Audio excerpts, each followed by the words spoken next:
Hello everyone and welcome back to my channel. Hope everyone is good and doing great.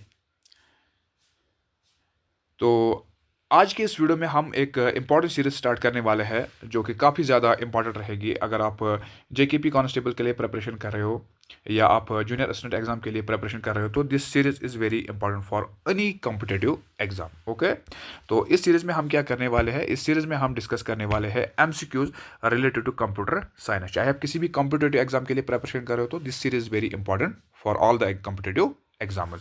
तो अगर हम बात करेंगे इस सीरीज़ के बारे में, चाहे आप ऑपरेटिंग सिस्टम की बात करेंगे, चाहे आप लैंग्वेजेस की बात करेंगे, चाहे आप एमएस वर्ड की बात करेंगे, चाहे आप मालवेयर्स की बात करेंगे, चाहे आप सॉफ्टवेयर्स की बात करेंगे, ठीक है, चाहे आप साइबर सिक्योरिटी की बात करेंगे, वायरसेस के बारे में बात करेंगे, एंटी वायरसेस के बारे में बात करेंगे, तो जितने भी पॉइंट्स बनेंगे, जितने भी एमसीक्यूज इन टॉपिक्स के रिलेटेड बनेंगे, तो हमारी कोशिश यही रहेगी कि हर एक पॉइंट को हम कवर करें। ठीक है, तो इस सीरीज़ में हमारी यही कोशिश रहेगी कि हम हर एक पॉइंट को कवर करें।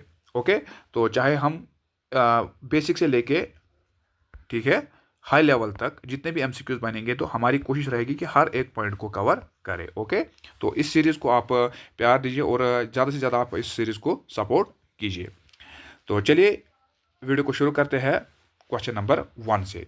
Okay, so question number 1 is who is the father of computer. तो एक पॉइंट में आप लोगों को बता के ले चलूँ कि ये जो, चाहे हम इस सीरीज़ में, चाहे हम इस वीडियो में क्या करेंगे, चाहे हम 10 वीडियो एमसीक्यू 10 एमसीक्यू डिस्कस करेंगे या हम 20 एमसीक्यू डिस्कस करेंगे, ये खाली 20 एमसीक्यूज नहीं होंगे, बल्कि हर एक पॉइंट में आपको, हर एक एमसीक्यू में, हर एक क्वेश्चन में आपको 2-3 क्वेश्चन देखने को मिलेंगे। ओके, तो मेरी आपसे यही गुजारिश है कि अगर आप डेडिकेशन के साथ किसी एग्ज़ाम के लिए पढ़ रहे हो तो please make down the notes of this points. ठीक है, इस चीज़ के जितने भी मैं आप लोगों के साथ पॉइंट्स शेयर करूंगा तो उसको आप एक अलग तरीके से नोटिस बनाए। ओके, तो चलिए वीडियो को स्टार्ट करते हैं। Question number 1, that is who is father of computer. तो ठीक है, पहला क्वेश्चन आप लोगों के से ये पूछा गया है कि फादर ऑफ कंप्यूटर आपको बताना है, तो that is very simple, who is this, वो है चार्ल्स बेबेज। ठीक है, क्या कहेंगे इसमें, चार्ल्स बेबेज। चार्ल्स बेबेज को क्या कहता है, फादर ऑफ कंप्यूटर। लेकिन उन्होंने एक इन्वेंशन की है जिसको हम कहते हैं एनालिटिकल इंजन। ठीक है, तो analytical, on the basis of analytical engine, या हम कह सकते हैं कि on the discovery of analytical engine, जो फादर है चार्ल्स बेबेज, इसको कंसिडर किया जाता है क्या है, फादर ऑफ कंप्यूटर। ठीक है, किसको कहते हैं हम father of computer, Charles Babbage को, on the discovery of analytical engine. Remember this point. तो इसके अलावा आप लोगों से ये क्वेश्चन पूछा जाएगा कि who is considered as the father of modern computer, तो वो हम कहते हैं किसको, एलन टर्निंग को। किसको, एलन टर्निंग को। क्यों, on the discovery of turning machine. किस पे, टर्निंग मशीन पे, यानी एलन टर्निंग की ओर से कौन सी मशीन बनाई गई थी, टर्निंग मशीन। क्लियर, ठीक है, चार्ल्स बेबेज की ओर से बनाया गया था एनालिटिकल इंजन, और ठीक है, दैट इज वाई इसको क्या कहते हैं, फादर ऑफ कंप्यूटर। और मॉडर्न कंप्यूटर का फादर किसे कहा जाता है, वो कहा जाता है किसको, एलन टर्निंग को। ठीक है, क्यों, उन्होंने टर्निंग मशीन बनाई थी जिसके कारण पे उसको कहते हैं father of modern computer. Okay, clear यहां तक। So next point is that is what is the full form of CPU. तो सीपीयू की फुल फॉर्म क्या है, सीपीयू की फुल फॉर्म क्या है, तो सीपीयू की अगर बात करेंगे इसका मतलब होता है सेंट्रल प्रोसेसिंग यूनिट। क्या कहते हैं हम इसको, central processing unit. Okay, that is the full form of CPU. तो इसके अलावा क्या क्वेश्चन बनेंगे इसमें, सीपीयू के और हम क्या क्या कहते हैं इसको, और हम कहते हैं ब्रेन ऑफ कंप्यूटर। क्या कहते हैं हम इसको, ब्रेन ऑफ कंप्यूटर, जो कि यहाँ पे मेंशन किया गया है। क्या कहते हैं हम इसको, ब्रेन ऑफ कंप्यूटर। तो इसके अलावा भी उसको और कहेंगे, ठीक है, वो कहते हैं हम इसको हार्ट ऑफ कंप्यूटर। क्या कहते हैं हम इसको, हार्ट ऑफ कंप्यूटर। इसके अलावा क्या कहेंगे, इसके अलावा कहेंगे नर्वस सिस्टम ऑफ कंप्यूटर। क्या कहेंगे, नर्वस सिस्टम ऑफ कंप्यूटर। क्या सर इसको और भी कुछ कहते हैं, हाँ बिल्कुल कहते हैं, क्यों नहीं कहते, इसको और कहते हैं कोऑर्डिनेटर। क्या कहते हैं हम इसको, कोऑर्डिनेटर। इसको और हम कहते हैं मैनेजर। क्या कहेंगे हम इसको, मैनेजर। ओके, इसको हम कहते हैं क्या, इसको हम कहते हैं ब्रेन ऑफ कंप्यूटर, इसको और हम कहते हैं नर्वस सिस्टम ऑफ कंप्यूटर, इसको और हम कहते हैं हार्ट ऑफ कंप्यूटर, इसको हम कहते हैं कोऑर्डिनेटर, इसको हम कहते हैं मैनेजर। मैंने पहले कहा कि एक क्वेश्चन में 5-5 क्वेश्चन हमें देखने को मिलेंगे। ठीक है, तो ये चीज़ आप याद रखना, ठीक है। क्या कहते हैं हम कंप्यूटर सेंट्रल प्रोसेसिंग यूनिट को, इसको हम कहते हैं ब्रेन ऑफ कंप्यूटर, इसको हम कहते हैं नर्वस सिस्टम ऑफ कंप्यूटर, इसको हम कहते हैं हार्ट ऑफ कंप्यूटर, ठीक है। इसको हम कहते हैं कोऑर्डिनेटर, इसको हम कहते हैं मैनेजर। ओके, ये चीज़ आप याद रखना। तो बढ़ते हैं नेक्स्ट क्वेश्चन की ओर, that is which of the following language does the computer understand. तो क्वेश्चन में क्या पूछा गया है कि वो कौन सी लैंग्वेज है जो कंप्यूटर अंडरस्टैंड करता है, ठीक है। आपके पास है language C language, assembly language, binary language या basic language. Let me tell you कि which language does the computer understand, वो है बाइनरी लैंग्वेज। कौन सी है? Binary language. तो बाइनरी लैंग्वेज हमेशा कंप्यूटर समझता है, यानी हम अगर कंप्यूटर को कोई लैंग्वेज अंडरस्टैंड करनी है तो वो है बाइनरी लैंग्वेज, ठीक है, which is written in the form of zeros and ones, ठीक है। क्लियर यहां तक? क्या मैंने कहा कि जो कंप्यूटर है वो कौन सी लैंग्वेज अंडरस्टैंड करता है, वो करता है बाइनरी लैंग्वेज। तो बाइनरी लैंग्वेज किस फॉर्म में होता है? ये होता है 0 एंड 1 फॉर्म्स में, ठीक है, यानी ऐसी फॉर्म्स में इसको लिखा जाता है। ओके, इसके अलावा अगर बात करेंगे कि computer can understand assembly language, ठीक है, तो इसके अलावा कंप्यूटर कौन सी लैंग्वेज को भी समझता है, वो है असेंबली लैंग्वेज। तो असेंबली लैंग्वेज को समझने के लिए किस चीज की जरूरत पड़ती है? उसे हम कहते हैं असेंबलर। क्या कहते हैं हम? असेंबलर। तो असेंबलर का मतलब क्या होता है? असेंबलर का काम क्या होता है यहाँ पे? तो असेंबलर का काम होता है जो कन्वर्ट करता है असेंबली लैंग्वेज को किस में? बाइनरी लैंग्वेज में। किस में? बाइनरी लैंग्वेज में, which converts the assembly language into binary language, ठीक है। यानी कंप्यूटर कौन सी लैंग्वेज को समझता है? वो समझता है असेंबली लैंग्वेज को। असेंबली लैंग्वेज को समझने के लिए क्या किस चीज की जरूरत पड़ती है? वो पड़ती है क्या? असेंबलर का। असेंबलर का काम क्या होता है? असेंबलर का काम होता है असेंबली लैंग्वेज को कन्वर्ट करना किस में? बाइनरी लैंग्वेज में।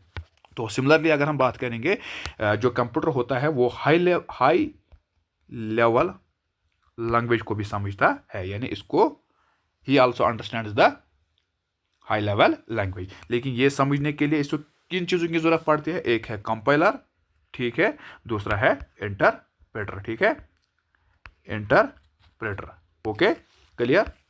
ये चीज़ आपको समझ आया यहाँ तक? तो आई रिपीट अगेन, मैंने कहा कि देखिए मैंने क्या कहा, मैंने सबसे पहले कहा कि कंप्यूटर कौन सी लैंग्वेज समझता है? Binary language. तो बाइनरी लैंग्वेज किस फॉर्म में होता है? ये होता है 0 एंड 1 फॉर्म में। ओके, इसके अलावा कंप्यूटर कौन सी लैंग्वेज को समझता है? असेंबली लैंग्वेज में। असेंबली लैंग्वेज समझने के लिए इससे किस चीज़ की जरूरत पड़ती है? वो है असेंबलर, ठीक है। असेंबलर का काम क्या होता है? वो कन्वर्ट करता है बाइनरी लैंग्वेज को, ठीक है, असेंबली लैंग्वेज को किस में? बाइनरी लैंग्वेज में।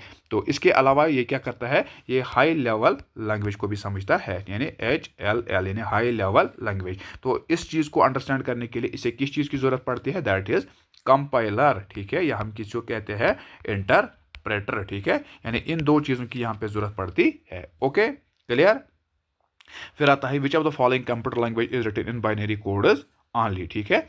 तो इसमें आप लोगों से पूछा गया है कि वो कौन सी कंप्यूटर लैंग्वेज है जो बाइनरी कोड्स में लिखी जाती है, जो बाइनरी कोड्स में खाली होती है। क्या पास्कल लैंग्वेज होती है, मशीन लैंग्वेज होती है, सी या सी होती है? यानी 2 बार सी आया है, तो इसका जो आंसर है वो है मशीन लैंग्वेज, ठीक है। मशीन लैंग्वेज को और हम कहते हैं बाइनरी लैंग्वेज। क्लियर? अंडरस्टैंड यहाँ तक? ठीक है, ये चीज़ आपको समझ आया? क्योंकि जो मशीन लैंग्वेज है इसको हम और कहते हैं बाइनरी लैंग्वेज। तो बाइनरी लैंग्वेज ही कोड्स में लिखी जाती है। ओके, किस में लिखी जाती है? कोड्स में, यानी 0 एंड 1 फॉर्म में ये कोड होते हैं। तो दैट इज वाई कि जो क्या होता है यहाँ पे क्वेश्चन में पूछा गया है कि which of the following computer language is written in binary codes. तो वो कौन सी होगी? बाइनरी कोड्स में मशीन लैंग्वेज होती है। क्यों मशीन लैंग्वेज क्यों होगी कोड्स में? क्योंकि उससे हम कहते हैं क्या? Binary language. क्लियर यहाँ तक? तो फिर से आएंगे यहाँ पे एक्सप्लेनेशन की ओर। Machine language is written in binary codes only, it can be understand by the computer and it is very difficult to understand, ठीक है, फॉर अस टू अंडरस्टैंड। यानी क्या पूछा लिखा गया है यहाँ में कि machine language is written in binary codes only. जो मशीन लैंग्वेज होती है इसको कहाँ किस में लिखा जाता है? बाइनरी कोड्स में, ठीक है। So it can be easily understand by the computer, computer इसको क्या आसान तरीके से समझता है, और it is very difficult for us to understand, हमारे लिए काफ़ी ज़्यादा मुश्किल होता है इस चीज़ को अंडरस्टैंड करने के लिए। Machine language unlike other language, ठीक है, यानी मशीन लैंग्वेज इस तरह बाकी लैंग्वेज होती है, रिक्वायर्स नो ट्रांसलेटर्स और इंटरप्रेटर्स, ठीक है, यानी इससे क्या होता है? इसे क्या करना पड़ता है? इसे किसी चीज़ की जरूरत नहीं पड़ती, किसी ट्रांसलेटर की जरूरत नहीं पड़ती है, किसी इंटरप्रेटर की जरूरत नहीं पड़ती है। तो यहाँ पे आपको क्या चीज़ याद रखना है? यहाँ पे आपको खाली ये चीज़ रखना है कि मशीन लैंग्वेज, ठीक है, कंप्यूटर लैंग्वेज जो बाइनरी कोड्स में होती है उसे हम कहते हैं मशीन लैंग्वेज। क्लियर? बढ़ते हैं नेक्स्ट क्वेश्चन की ओर। Which of the following is the brain of computer. तो ब्रेन ऑफ कंप्यूटर हम किसको कहते हैं, वो कहते हैं हम इसको सेंट्रल प्रोसेसिंग यूनिट, जिसको और हम कहते हैं nervous system of computer. Okay, जिसको हम क्या कहते हैं, मैनेजर भी कहते हैं, जिसको हम कोऑर्डिनेटर भी कहते हैं, ठीक है, जिसको और हम क्या कहते हैं ब्रेन ऑफ कंप्यूटर, जिसको और हम कहते हैं heart of computer. Oh clear. तो बढ़ते हैं नेक्स्ट क्वेश्चन की ओर, वो है which of the following is not a characteristic of computer. तो दिए गए ऑप्शंस में हमें ये चीज बताना है कि which of the following is not the characteristic of computer. क्या वर्सटाइलिटी है, क्या एक्यूरेसी, डिलीजेंस, या फिर IQ। ठीक, क्लियर। तो सबसे पहले अगर हम वर्सटाइल की बात करेंगे तो वर्सटाइल का मतलब क्या होता है कि a computer can perform any task. ठीक है, यानी वर्सटाइल का मतलब होता है कि जो कंप्यूटर होता है he can perform any kind of task. ठीक है, it can be broke down into A series. चाहे किसी भी चीज़ में क्या होगा, चाहे किसी भी हालत में होगा, क्या चाहे भी किसी सीरीज में होगा या किसी भी लीगल सेटअप्स में, लॉजिकल सेटअप्स में होगा, तो कंप्यूटर इसको अच्छी तरीके से करता है। दैट्स वाई कि इसको हम कहते हैं वर्सेटाइलिटी। ठीक है, वर्सेटिलिटी क्या कहते हैं हम इसको, वर्सेटिलिटी, यानी कंप्यूटर किसी भी टास्क को परफॉर्म कर सकता है। If it can be broken down into series, चाहे किसी भी सीरीज में क्या ब्रेक डाउन किया गया हो या किसी भी लॉजिकल स्टेप में इसको ब्रेक डाउन किया जाए, ठीक है, तो कंप्यूटर इसको इजी तरीके से कर सकता है। इसको हम कहते हैं वर्सेटिलिटी। फिर आता है एक्यूरेसी, यानी कंप्यूटर में एक्यूरेसी हमें हमेशा देखने को मिलती है, ये कभी भी रॉन्ग नहीं होता है। जो भी हम यहाँ से इसको क्या कहते हैं, जो भी हम इसको यहाँ से इंस्ट्रक्शन देते हैं वो उसको करेक्ट वे में, एक्यूरेसी वे में इसको वापस भेजता है। ओके, उसके बाद आता है डिलीजेंस। तो डिलीजेंस का मतलब क्या होता है कि चाहे क्या होता है, ये कभी थकता नहीं, यानी इट नेवर एग्जॉस्ट्स, यानी ये कभी थकता ही नहीं है। चाहे 2 घंटे काम करे, चाहे 10 घंटे काम करे, चाहे 4 घंटे काम करे, चाहे 4 दिन काम करे, चाहे पूरे महीने काम करे, ये कभी थकता नहीं है। दैट इज वाई इसको हम क्या कहते हैं, इट्स ए डिलीजेंस। ठीक है, फिर आता है IQ। कंप्यूटर का कोई IQ नहीं होता है, ये हमेशा काम करता है किस चीज़ पे, it does only what it program to do. जो हम इसको यहाँ से प्रोग्राम देंगे तो इसको वो करता है, क्योंकि ये कभी कभार अपनी डिसीजन नहीं लेता है, कभी नहीं लेता है, कभी कभार क्या, कभी ये अपने डिसीजन नहीं लेता है। It can not take decision of it is own, ये कभी अपनी डिसीजन नहीं लेता है। जो हम यहाँ से इसको देंगे, जो हम यहाँ से इसको कमांड देंगे, वही ये करेगा, यानी इसको और हम कहते हैं इडियट बॉक्स। इडियट बॉक्स क्यों कहते हैं, क्योंकि ये हमेशा दूसरों के इशारे पे नाचता है, यानी हमेशा दूसरों के इशारे पे काम करता है। ओके, क्योंकि इसका कोई अपना IQ नहीं होता। अगर इसको अपना IQ होगा तो दैट्स वाई ये खुद काम करेगा, लेकिन इसको IQ है ही नहीं, तो ये दूसरों के इशारे पे काम करता है, दूसरों के इशारे पे नाचता है, तभी हम इसको इडियट बॉक्स भी कहते हैं। तो option number D is the correct answer for this question. Clear.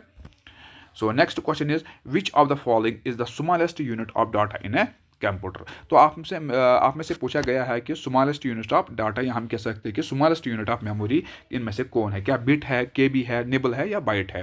तो ठीक है, तो अगर हम बात करेंगे इसमें सब स्मॉलेस्ट यूनिट ऑफ डाटा, ये स्मॉलेस्ट यूनिट ऑफ मेमोरी क्या है, वो है बिट। ठीक है, तो a bit is defined as smallest unit of data in a computer system, it is used as a short form of binary digit. तो इसका मतलब होता है बाइनरी डिजिट।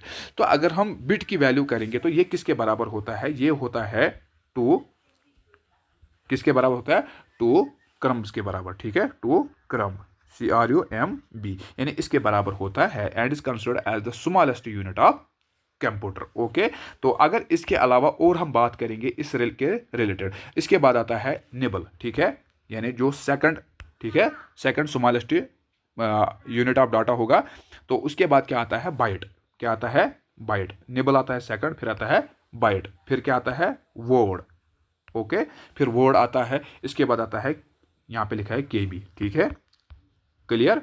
ये चीज़ आप याद रखना। पहले कौन आता है, पहले कौन आता है, बिट। ठीक है, उसके बाद क्या आता है, निबल।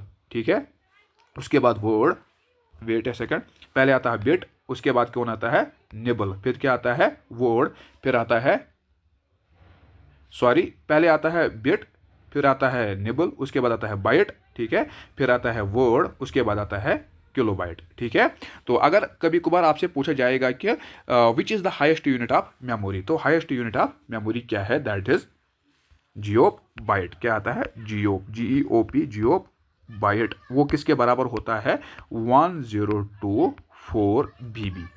किसके बराबर, 1024 BB। तो ये BB क्या होता है, इसका मतलब क्या होता है, इसका मतलब होता है ब्रोटो बाइट। ठीक है, ब्रोटो बाइट। ब्रोटो बाइट किसके बराबर होता है, 1024, क्या, 1024 YB। YB का मतलब क्या होता है, योटो बाइट। अगर हम सीक्वेंस की बात करेंगे, पहले स्मॉलेस्ट यूनिट आता है बिट, उसके बाद आता है, ठीक है, निबल, उसके बाद आता है बाइट, उसके बाद आता है वर्ड, उसके बाद आता है किलो बाइट जिसको हम KB कहते हैं, उसके बाद आता है मेगा बाइट जिसको हम MB कहते हैं, ठीक है, फिर आता है गीगा बाइट GB, फिर आता है टेरा बाइट, ठीक है, फिर आता है पीटा बाइट, फिर आता है एक्सा बाइट, फिर आता है zetta byte, yotta byte, bronto byte, और last one is that is geo byte. Okay, so you should remember one thing, two things, that is first is smallest unit of memory, वो है bit. Bit के कितने किसके बराबर होता है, 2 crumbs के बराबर होता है, ठीक है। फिर आता है हाईएस्ट यूनिट, वो होता है जियो बाइट। जियो बाइट किसके बराबर होता है, 102 BB, यानी क्या होता है इसका मतलब ब्रोटो बाइट। क्लियर यहाँ तक। तो नेक्स्ट और बढ़ेंगे, विच of the following unit is responsible for converting the data received from the user into a computer understandable format, ठीक है। तो देखिए, अगर हम एक्सप्लेनेशन पे इसको आएंगे, एक्सप्लेनेशन में क्या चीज मेंशन किया गया है। ओके, तो एक्सप्लेनेशन में बताया गया है कि the input unit convert the data, ठीक है। तो इस क्वेश्चन का जो आंसर रहेगा वो रहेगा इनपुट यूनिट, यानी इनपुट यूनिट जो होता है वो डाटा को कन्वर्ट करता है which the user enters into a language, ठीक है। जो यूजर क्या करता है, जो यूजर एंटर करता है किसमें, यानी लैंग्वेज फॉर्म में, दैट द कंप्यूटर अंडरस्टैंड, जो कंप्यूटर इस चीज को अंडरस्टैंड करता है। कंप्यूटर कौन सी लैंग्वेज को अंडरस्टैंड करता है, वो है बाइनरी लैंग्वेज। ओके, क्लियर यहां तक। सो इसके अलावा अगर हम बात करेंगे, it converts the data into binary format. फिर क्या करता है, फिर जो हम यहां से डाटा देता है उसको वो किस फॉर्म में करता है, हम इसको ह्यूमन, ठीक है, लैंग्वेज में यहाँ से यानी ह्यूमन रीडेबल फॉर्म में देते हैं। लेकिन ये इस चीज़ को अंडरस्टैंड नहीं करता है, बल्कि क्या करता है यहाँ पे इसको वो उसके बाद कन्वर्ट करता है किसमें, बाइनरी फॉर्मेट में। मैंने पहले भी कहा कि कंप्यूटर किस लैंग्वेज को समझता है, वो समझता है बाइनरी लैंग्वेज को। ओके, यानी ये किसका काम होता है, ये काम होता है किसका, इनपुट यूनिट का, यानी इनपुट यूनिट ही कन्वर्ट करता है डाटा को, ठीक है, जो यूजर यहाँ से किस एंटर करता है। ओके, तो the output unit is responsible for giving the result. तो आउटपुट यूनिट का मतलब क्या होता है, तो वो किसके लिए रिस्पॉन्सिबल होता है, यानी रिजल्ट के, यानी जो हम रिजल्ट वहां से वापस भेजता है, ठीक है, इन यूजर अंडरस्टैंडेबल फॉर्म, जो उसको क्या करता है, जो एक यूजर होता है, जो यूजर अंडरस्टैंडेबल फॉर्मेट होता है, उसको जब यूजर समझता है, ठीक है, जो इस यूजर को समझ आए तो उस फॉर्म में ये भेजता है। फिर आता है स्टोरेज, ठीक है, the storage unit is responsible for storing the data. तो स्टोरेज यूनिट का मतलब क्या होता है, डाटा को स्टोर करना, ठीक है। After immediate result of processing virus the ALU का मतलब होता है arithmetic and logical unit, is responsible for various arithmetic and byte wise operation, ठीक है। तो क्लियर, तो इस केस का आंसर रहेगा इनपुट यूनिट। फिर आता है कि which of the following monitor looks like a television and are normally used with non portable computer system, ठीक है। क्या LED आएगा, LCD आएगा, CRT या फिर फ्लैट पैनल मॉनिटर्स। तो इस क्वेश्चन का जो आंसर रहेगा वो रहेगा CRT। CRT का मतलब होता है कैथोड रे ट्यूब, ठीक है। Cathode ray tube monitor looks like a television ideally, ठीक है। The flat panel monitors are thinner and lighter in a comparison. Clear, तो इस क्वेश्चन का आंसर रहेगा option number C, that is CRT। फिर आता है कि which of the following is not a type of computer code. तो इनमें से पूछा गया है कि इनमें जो आपके पास ऑप्शन है, इनमें से बताना है आपको कि इनमें से वो कौन सी ऑप्शन है जो कंप्यूटर कोड नहीं है। क्या EDIC है, ASCCI है, BCD, EBCDIC। तो इस क्वेश्चन का जो आंसर रहेगा वो रहेगा क्या, एक सेकेंड, ऑप्शन वो है EBCDIC। इसका मतलब होता है कि extent binary code decimal interchange code. Okay, तो इस क्वेश्चन का आंसर रहेगा ऑप्शन नंबर D। ओके,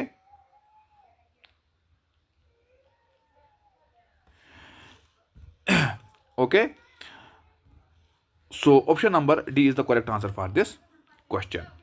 तो next question is that is which of the following part of a processor contains the hardware necessary to perform all the operation required by a computer. तो इनमें से आपको बताना है कि वो कौन सा पार्ट है प्रोसेसर का जो क्या करता है, जो विच कंटेन्स द हार्डवेयर, ठीक है। तो उसका मतलब चीज़ क्या होता है, उसका काम क्या होता है, to necessary perform all the operation required by computer. जितने भी ऑपरेशन कंप्यूटर को रिक्वायर्ड होती है वो कौन करता है, क्या वो कंट्रोलर करता है, रजिस्टर्स करता है, कैशे करता है, या फिर डाटा पाथ, ठीक है। तो इस क्वेश्चन का जो आंसर रहेगा वो रहेगा option number D, that is data path. क्या, data path is the correct answer for this question. फिर आता है कि which of the following is designer to control the operations of है कंप्यूटर। तो इनमें से आपको बताना है कि वो कौन सा कंट्रोल, ठीक है, वो कौन सा designer to control the operation of a computer, इनमें से वो कौन सा, एक सेकंड, क्या पूछा गया है कि which of the following is designed to control the operation of a computer. तो इनमें से वो कौन सा सॉफ्टवेयर है या कौन सी चीज़ है जिसको डिज़ाइन किया गया है टू कंट्रोल, किसके लिए, to control the operation of a to control the operation of a computer, यानी कंप्यूटर की ऑपरेशन को कंट्रोल करने के लिए किस चीज़ को डिज़ाइन किया गया है, क्या यूज़र को डिज़ाइन किया गया, एप्लीकेशन को डिज़ाइन किया गया, एप्लीकेशन सॉफ्टवेयर, सिस्टम सॉफ्टवेयर या यूटिलिटी सॉफ्टवेयर को। तो इस क्वेश्चन का जो आंसर रहेगा वो रहेगा option number C, that is क्या, सिस्टम सॉफ्टवेयर। ओके, क्या रहेगा, system software. So question number